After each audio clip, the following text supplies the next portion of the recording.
নমস্কার, রাধে রাধে। আজ 19শে ফেব্রুয়ারি বৃহস্পতিবারের পাশাপাশি আজ কিন্তু রাধাকৃষ্ণের বিবাহবার্ষিকীও।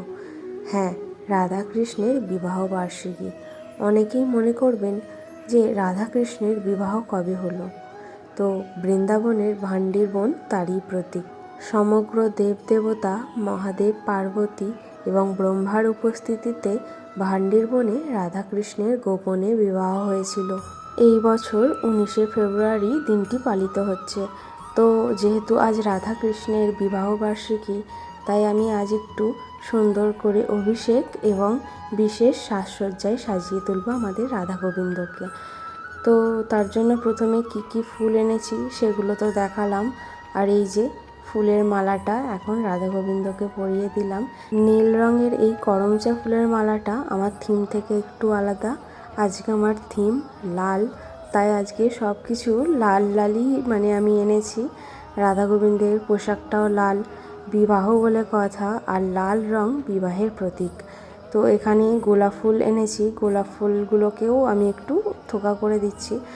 আর ভালো করে গোলাপ ফুলগুলোকে ফুটিয়ে দেওয়ার পর আমি এগুলোকে সুন্দর করে সাজিয়ে দিলাম। রাধা গোবিন্দের চরণেও দুটো দিলাম গোলাপ ফুল, কারণ গোলাপ ফুল হলো প্রেমের প্রতীক, সেই জন্যই আজকে গোলাপ ফুলও এনেছি। এছাড়াও দুটো কলাবতী ফুল এনেছি, ওগুলোকেও আমি সিংহাসনের দুধারে দিয়ে দিলাম। আর আজকে যা কিছু সাজসজ্জা শুধু রাধা গোবিন্দের জন্যই করব, আর বাকি ঠাকুরদের আমি বিশেষ করে সাজাইনি, যেহেতু আজকে রাধা কৃষ্ণের একটা বিশেষ দিন, সেই জন্য রাধা কৃষ্ণকেই ভালো করে সাজাচ্ছি আর সুন্দর করে সিংহাসনটাও একটু সাজিয়ে দিচ্ছি। সুন্দর করে অভিষেক করানোর পর, ফুল দিয়ে সাজানোর পর এখন রাধা গোবিন্দের আরতি করে নিচ্ছি। আর আরতি করার পর আজ ভগবানকে খেতে দেব বেদানা আর কুল। বলেছিলাম না, আজ যেহেতু আমার থিম লাল, তাই ভোগটাও যেটা আমি ভগবানকে নিবেদন করব ওটাও লাল রেখেছি। আর তার পাশাপাশি কুল এবং কাজু দিয়ে ভগবানকে ভোগ নিবেদন করেছি।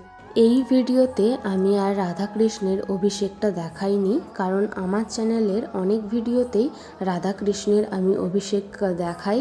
তো আপনারা যারা রাধাকৃষ্ণের অভিষেক দেখতে চান, তারা আমার ডেসক্রিপশানে গিয়ে লিঙ্কে ক্লিক করলেই রাধাকৃষ্ণের অভিষেক দেখতে পাবেন।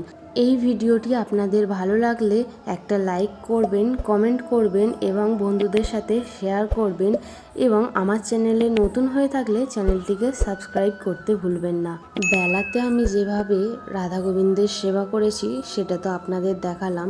এখন সন্ধ্যাবেলায় আমি দুটো লাল সুন্দর প্রদীপ জ্বেলে দিয়েছি এবং রাধা কৃষ্ণের ওপর ফুলের বর্ষণ করছিলাম, যেটা করতে আমার তো খুবই সুন্দর অনুভূতি হলো এবং খুবই ভালো লাগলো, বেশ আনন্দ লাগছিল ফুলের বর্ষণ করতে। এছাড়াও আমি হরিনাম সংকীর্তন এবং মালা জপ এইসব করে রাধাকৃষ্ণের বিবাহবার্ষিকীর দিনটি কাটিয়েছি। তো বন্ধুরা, ভিডিওটা আমার এই পর্যন্তই। ভিডিওটি আপনাদের কেমন লাগলো কমেন্টে জানাতে ভুলবেন না। দেখা হচ্ছে আমার পরবর্তী ভিডিওতে। ভালো থাকবেন, সুস্থ থাকবেন। রাধে রাধে, হরে কৃষ্ণ, হরি বল।